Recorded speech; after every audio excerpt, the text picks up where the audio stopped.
Prison Warden Kax'thor's mandibles twitched nervously as he read the transfer order for the third time. A human. In Nexus 7, his voice echoed through the cold, metallic chamber of his office.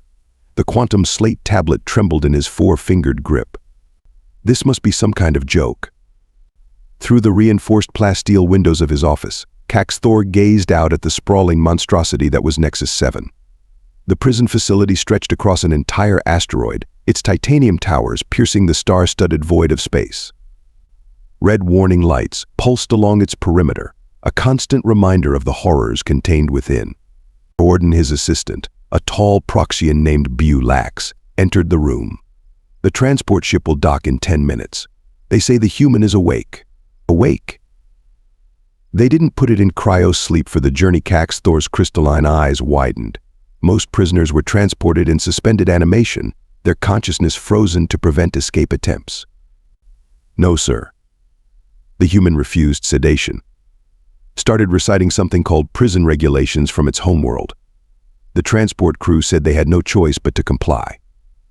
Kax'thor pulled up the prisoner's file. Marcus Stone, he read aloud, the human name feeling strange on his tongue. Age 35, planetary cycles. Former occupation strategic operations specialist. Crime classified. He paused, mandibles clicking. Classified? Since when do we accept prisoners without knowing their crimes? The docking alarm blared, its deep bass resonance vibrating through the station's bones. Kax'thor straightened his ceremonial armor and headed toward the arrival bay, his steps heavy with apprehension. The transport ship's airlock hissed open, releasing a cloud of pressurized gas. Through the mist, Kax'thor saw him for the first time. Marcus Stone stood exactly 6 feet tall, but somehow seemed to tower over the armed guards surrounding him. Unlike the other new arrivals, he wore no restraints. His prison jumpsuit was pristine, as if he had chosen to wear it rather than being forced into it. "Welcome to Nexus 7, Prisoner Stone," Kax'thor announced, trying to keep his voice steady. "I trust you understand that this facility houses the most dangerous criminals in 7 galaxies." Marcus interrupted, his voice smooth and controlled. "Maximum security, minimum survival rate, no possibility of escape." A smile crossed his face, an expression that sent chills down Kax'thor's spinal ridge. "Don't worry, Warden. I read the brochure." The human's eyes, dark brown and unnervingly calm, scanned the arrival bay, taking in every detail, every guard position, every security camera. Kax'thor had seen that look before in apex predators studying their hunting grounds. "Take him to processing," Kax'thor ordered, turning away to hide his unease. As he walked back to his office, a thought struck him. In all his years running Nexus 7, this was the first prisoner who had smiled upon arrival. He would later remember this moment as the beginning of the end. Processing Block C erupted into chaos the moment Marcus Stone stepped through its gates. Hundreds of inmates pressed against their cell force fields, appendages and tentacles reaching out for a glimpse of the facility's first human prisoner. Their combined voices created a cacophony of clicks, hisses, and translated obscenities that overwhelmed the block's sound dampeners. "Back away from the fields," Officer Lyra 8 shouted, her voice amplified by her helmet speakers. "This is a standard intake. Return to your designated positions." Her metallic fingers tightened around her shock staff, betraying her nervousness. The massive drachnid in cell 394 slammed his scaled fist against the force field, sending ripples of energy across its surface. "They send us meat now?" "Soft, pink meat." Marcus walked between his escorts, his steps measured and unhurried. He turned his head slightly toward cell 394, and for a brief moment, his eyes met the drachnid's 4 glowing orbs. The alien prisoner fell silent, taking an involuntary step back. "Quite the welcome committee," Marcus remarked, his voice carrying clearly despite the din. "Though I expected better manners from Vrax, the Butcher of Belgon 9, the drachnid's scales paled. No one was supposed to know the true identities of Nexus 7's inmates." A high-pitched whine cut through the air, the sound of a force field failing. Then another, and another. Warning klaxons began to blare. Multiple containment failures in Block C. Lax's voice crackled over the facility's comm system. "Security teams to all levels. This is not a drill." Kax'thor watched in horror through the security feeds as cell after cell went dark. Prisoners poured into the corridors, years of rivalry and hatred erupting into instant violence. But something was wrong with the pattern. The failures weren't random. They formed a perfect circle around. "Get Stone out of there," Kax'thor screamed into his comm. "Get him out now." But the human hadn't moved. He stood in the eye of the storm, watching as chaos spread through the block. The guard to his left raised her weapon, only to find it dead, its power cell mysteriously drained. The guard to his right tried to call for backup, but his comm produced nothing but static. Through the observation window, Kax'thor saw a massive shape drop from the upper-level Vex RA, leader of the prison's most vicious gang. The 8-foot-tall quantum warrior's cybernetic enhancements hummed with stolen power as he landed between Marcus and the exit. "I don't know what trick you pulled with the cells," human Vex Ra growled, his artificial eye glowing red, "but I know an opportunity when I see one." Marcus sighed, almost seeming disappointed. "You know, my mother always told me something interesting about opportunities." He rolled his shoulders, casual as a tourist on vacation. "She said the real art isn't recognizing them, it's knowing which ones are traps." The lights in Block C went out. When they came back on 3 seconds later, Vex Ra lay unconscious at Marcus's feet. The human straightened his jumpsuit, looking for all the world like he had just finished a light workout. "I don't suppose he called up to the observation window. We could skip the rest of processing? I'd hate to waste any more of anyone's time." In the suddenly silent block, Kax'thor realized the truth. The riot hadn't been an escape attempt. It had been a demonstration. Security log Nexus 7 monitoring station. Day 3 of human containment. Officer Tarek's recording. 3 days. 3 days, and he has already changed everything. Officer Tarek's voice trembled as he recorded his observations. The human Marcus Stone doesn't act like a prisoner. He acts like he's conducting an inspection. Through the surveillance feeds, Marcus could be seen walking the exercise yard. Other prisoners cleared a path before him, their eyes downcast or fixed straight ahead. Even Vex Ra, nursing his wounded pride and cybernetic implants, watched from the shadows with a mixture of rage and calculation in his augmented eye. Stone spends exactly 47 minutes each morning examining the yard's perimeter. Not pacing, examining. He stops at precise intervals, testing the soil composition with his fingers, studying the guard rotation patterns, the way he times his walks. It's like he's calibrating something. A new figure approached Marcus. Officer Lyra 8, her chrome-plated form gleaming under the artificial sun. She was known for running the prison's black market, taking bribes to smuggle contraband. But something in her posture suggested she wasn't there to make a deal. "Sir," she said, her vocoder struggling to maintain a neutral tone, "you need to understand how things work here." Marcus turned, sunlight catching his face at an angle that made his smile look almost predatory. "Oh, I understand perfectly, Officer Lyra 8. Just like I understand about the hidden storage compartment in Section 4 billion, the one not listed in any official blueprints, the one containing items that would interest Warden Kax'thor greatly." Lyra 8's mechanical hands clenched. "How did you?" "The same way I know about the encrypted transmissions you send every 3rd cycle when the quantum arrays are being recalibrated. The ones that go to an account on Rigel Prime." Marcus's voice dropped lower. "The ones that stopped 2 days ago when your contact there had an unfortunate accident." The corrupt guard's cooling fans whirred into overdrive. She took 3 steps backward, turned, and walked away quickly. She submitted her resignation that same evening. In the far corner of the yard, hidden beneath a hood of shimmering fabric, prisoner 989 watched the exchange. The ancient alien hadn't spoken to anyone in decades, his species so long-lived that they measured time in geological epochs rather than years. But now his crystalline eyes tracked Marcus's every move. The human 989's thoughts rippled through the telepathic dampeners, reaching Marcus alone. "You are not what they think you are." Marcus didn't turn, didn't acknowledge the communication.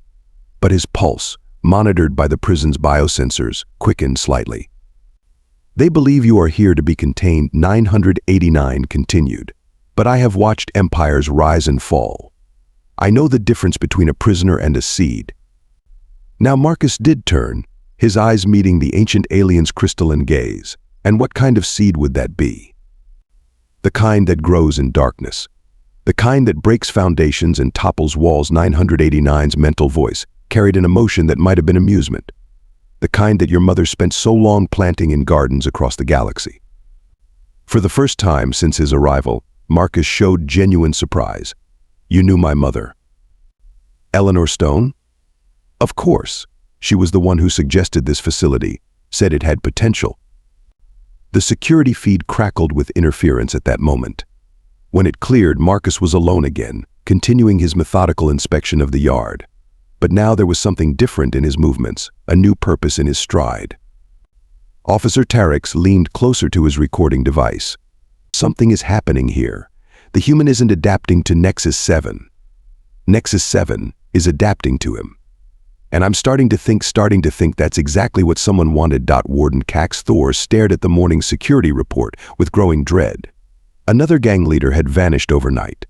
This time it was Krax the Destroyer, who controlled the prison's north quadrant. Like the others before him, there was no sign of violence, no body, no evidence of escape. He had simply ceased to exist.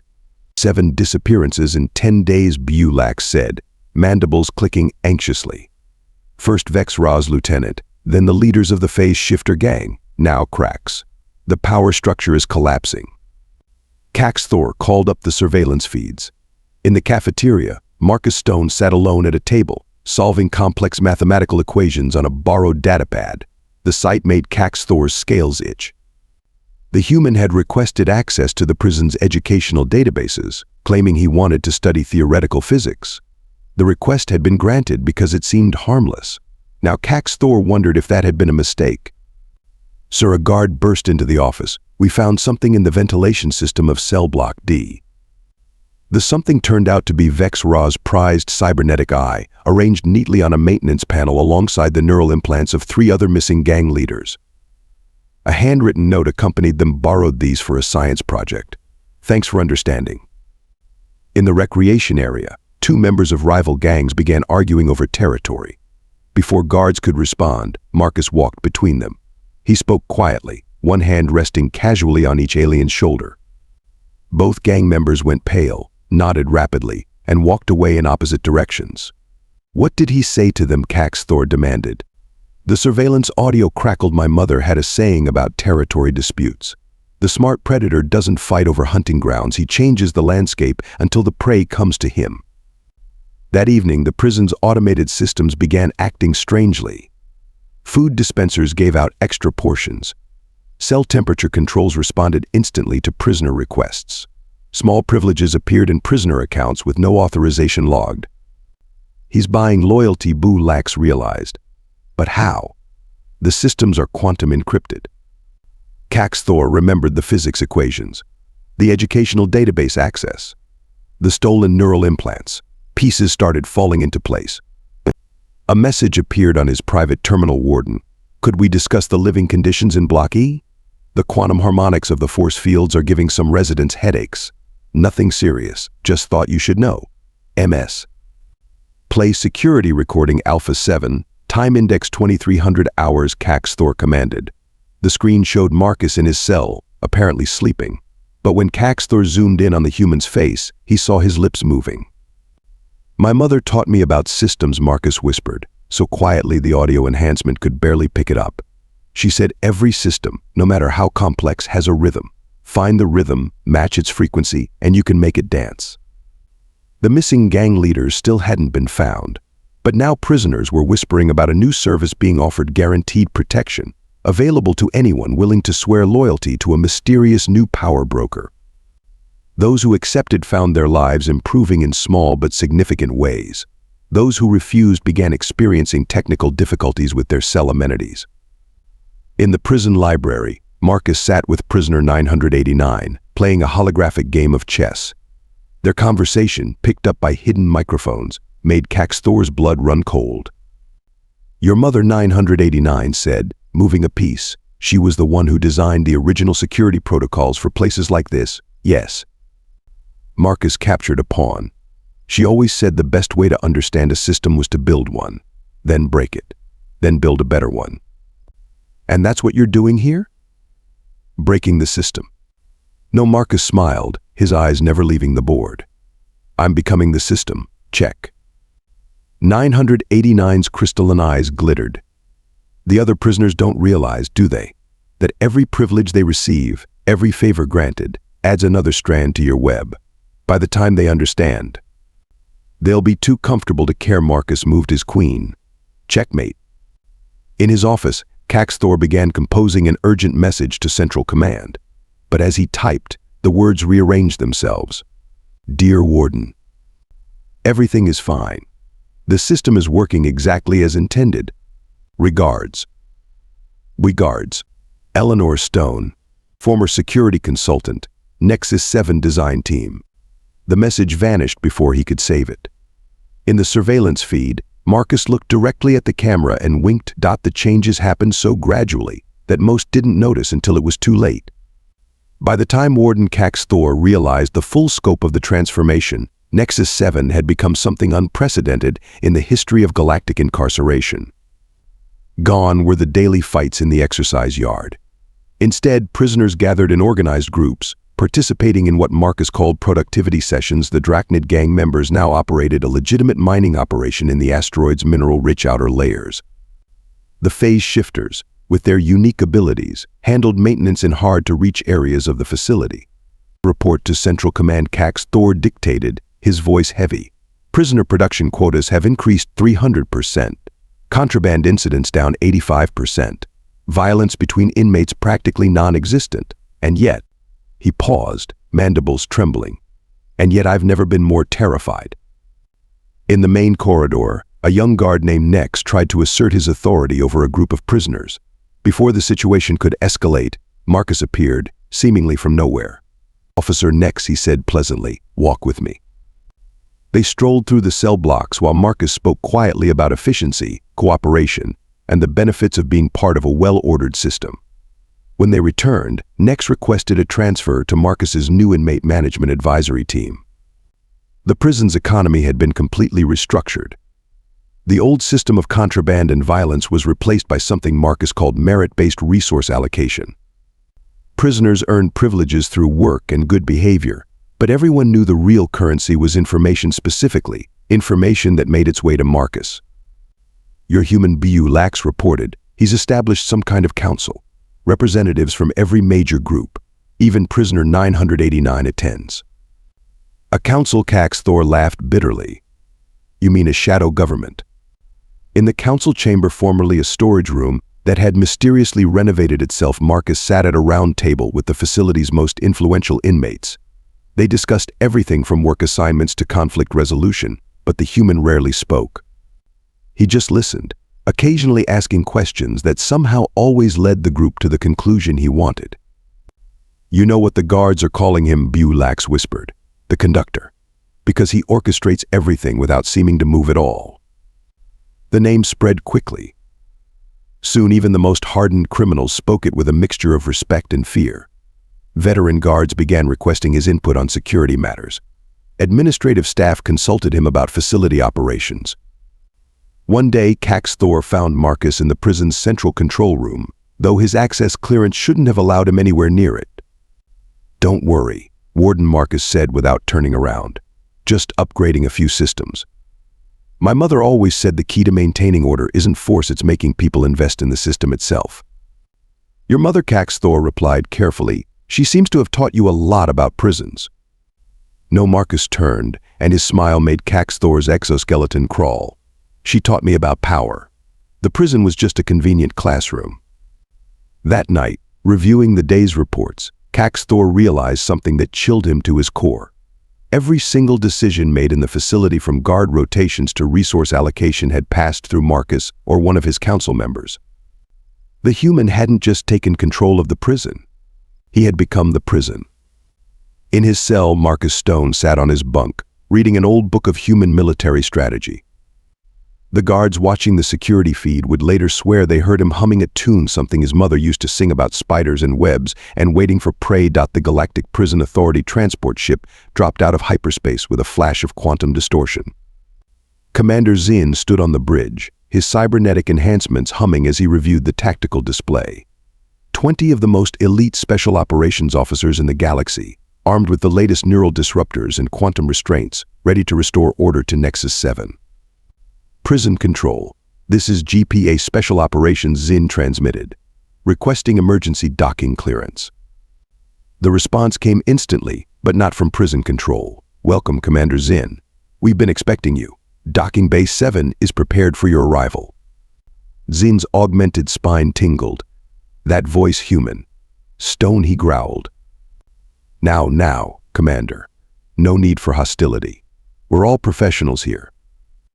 The docking procedure went smoothly. Too smoothly. As Zin led his team through the airlock, he noticed the usually complex security protocols simply melted away before them. No resistance, no verification, just open doors and clear corridors. Split into teams of 4, Zin ordered. Watch for ambush points. Remember, this human is. Right behind you, Marcus's voice came from everywhere at once. The lighting shifted, creating a maze of shadows.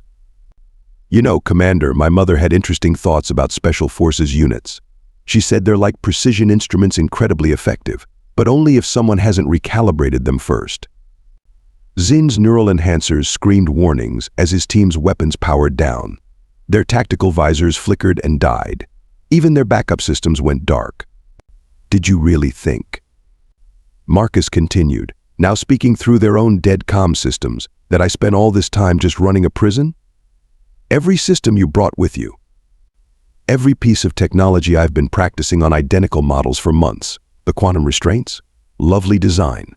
The neural disruptors, fascinating technology.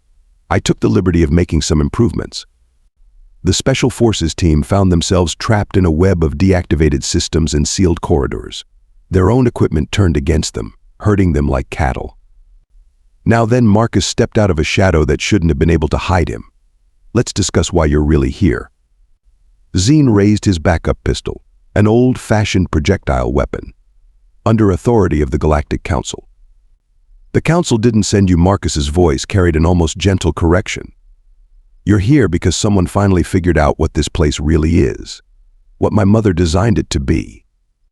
The lights came up fully, revealing they were surrounded by prisoners and guards alike, all watching calmly. Prisoner 989 stood at Marcus's side, his crystalline eyes gleaming with ancient amusement. Nexus 7 isn't a prison, Marcus explained. It's a proving ground, a place to demonstrate a new way of maintaining order.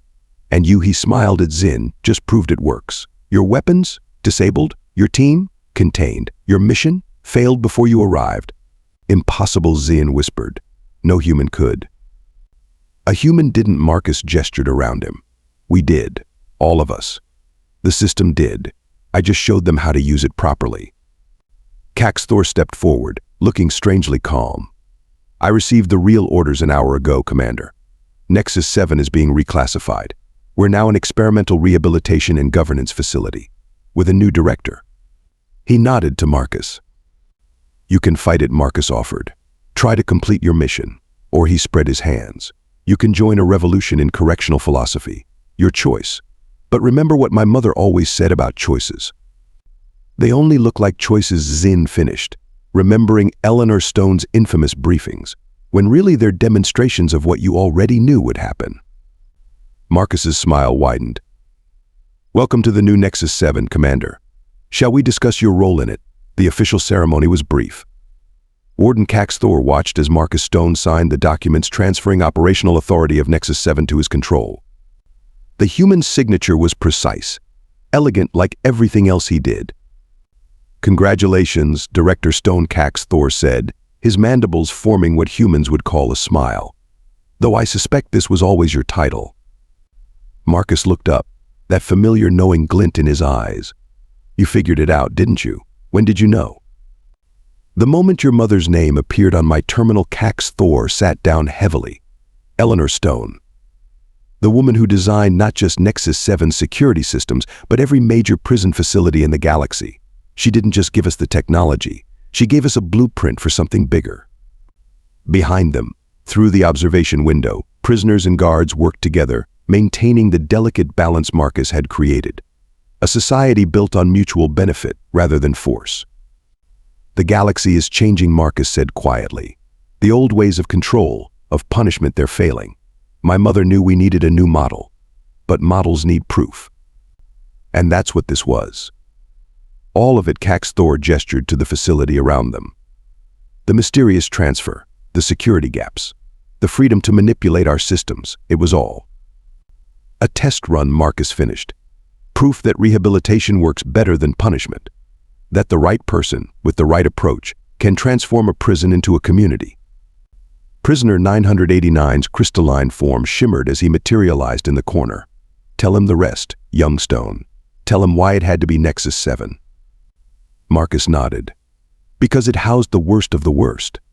Because if it could work here, it could work anywhere. Kax'thor whispered, finally understanding. Then he laughed, a sound that startled even himself. But there's one thing you never knew. One detail your mother kept even from you. Marcus raised an eyebrow. I requested you, Kax'thor revealed.